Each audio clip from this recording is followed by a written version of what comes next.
শীত বাড়বে, তবে কনকনে ঠান্ডা বা হাড় কাঁপানো ঠান্ডা নয় মকর সংক্রান্তিতে। তবে শীতের প্রভাব বাড়বে। আগামী দুদিনে অন্তত 2 থেকে 3 ডিগ্রি তাপমাত্রা কমতে পারে। রবিবারের মধ্যে এই 3 ডিগ্রি তাপমাত্রা কমতে পারে দক্ষিণবঙ্গ এবং উত্তরবঙ্গে। শুধু দক্ষিণবঙ্গ বা উত্তরবঙ্গ নয়, পূর্ব ভারত এবং মধ্য ভারতের রাজ্যগুলিতে আগামী 3 দিনে 3 থেকে 4 ডিগ্রি তাপমাত্রা কমতে পারে, এমনটাই ইঙ্গিত আবহাওয়া দপ্তরের। আর তার ফলেই যে শীত উধাও হয়ে যাচ্ছে দিনের বেলায়, সেই শীত আবার ফিরে আসবে। সপ্তাহান্তে শীতের আমেজ বাড়বে, শীত বাড়বে, তবে হাড় কাঁপানো ঠান্ডা বা যে কনকনে ঠান্ডায় মকর সংক্রান্তির স্নান উপভোগ করেন অনেকে, সেই মকর সংক্রান্তির স্নানে এবারে হাড় কাঁপানো ঠান্ডাটা হয়তো থাকবে না, এমনটাই ইঙ্গিত আবহাওয়া দপ্তরের। কারণ একের পর এক পশ্চিমী ঝঞ্ঝা আসছে। পশ্চিমী ঝঞ্ঝা আগামী 24 ঘন্টার মধ্যে ঢুকবে উত্তর পশ্চিম ভারতে, এবং আরও একটি পশ্চিমী ঝঞ্ঝা তৈরি হচ্ছে, যে পশ্চিমী ঝঞ্ঝা 16 তারিখ ঢুকবে উত্তর পশ্চিম ভারতে। আর এই দুই পশ্চিমী ঝঞ্ঝার প্রভাবে বৃষ্টি হবে, হালকা বৃষ্টি জম্মু কাশ্মীর, লাদাখ এবং মুজাফফরাবাদ, উত্তরাখণ্ড সহ হিমাচল প্রদেশে, এবং পাঞ্জাব হরিয়ানাতেও হালকা বৃষ্টির সম্ভাবনা থাকছে।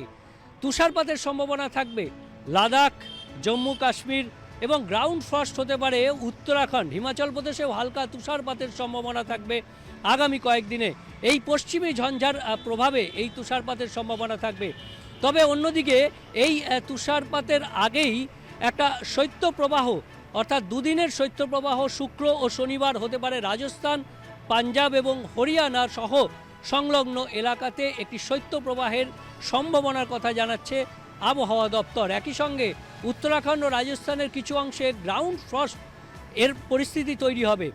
উত্তরাখণ্ডে যখন এরকম আবহাওয়া, তখন মধ্য ভারত এবং পূর্ব ভারত, এই দুই ভারতের যে রাজ্যগুলো রয়েছে সেখানে তাপমাত্রা কমবে, 2 থেকে 4 ডিগ্রি তাপমাত্রা কমতে পারে।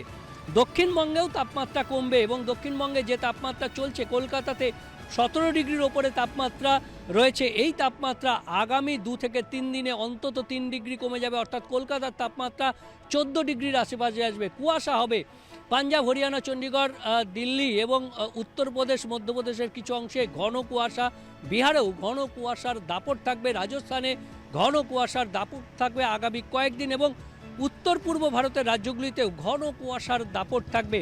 আর এই ঘন কুয়াশার প্রভাব বিহার সংলগ্ন উত্তরবঙ্গের যে জেলাগুলো রয়েছে এবং দক্ষিণবঙ্গের 3-4 জেলাতে অন্তত সেই প্রভাব পড়বে।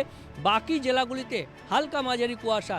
গঙ্গাসাগরে যারা পুণ্য স্নান করতে যাচ্ছেন, সেই গঙ্গাসাগরেও ভোরবেলা এবং রাতের বেলায় দৃশ্যমানতা 500 মিটারের নিচে চলে আসতে পারে। তবে বেলা বাড়লে সেই দৃশ্যমানতা বাড়বে, তবে হাড় কাঁপানো ঠান্ডা নয়। আরও একবার জানিয়ে দিলাম যে কনকনে ঠান্ডা নয় এবারের মকর সংক্রান্তিতে, তবে শীত বাড়বে, অর্থাৎ ঠান্ডা একটু বাড়বে। দিনের বেলার যে উধাও হয়ে যাচ্ছে শীত, সেটা হয়তো ফিরে আসবে এই সপ্তাহান্তে, অর্থাৎ মকর সংক্রান্তিতে।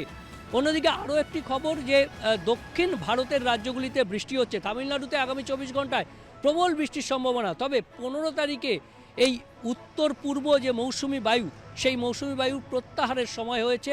15 তারিখের মধ্যে এই মৌসুমি বায়ু প্রত্যাহার হতে পারে, এমনটা ইঙ্গিত আবহাওয়া দপ্তরের। তার ফলে এই যে বৃষ্টি হচ্ছে কেরল সহ তামিলনাড়ু এবং অন্ধ্রপ্রদেশ উপকূল সহ দক্ষিণ ভারতের রাজ্যগুলিতে, সেই বৃষ্টিও কমে আসবে।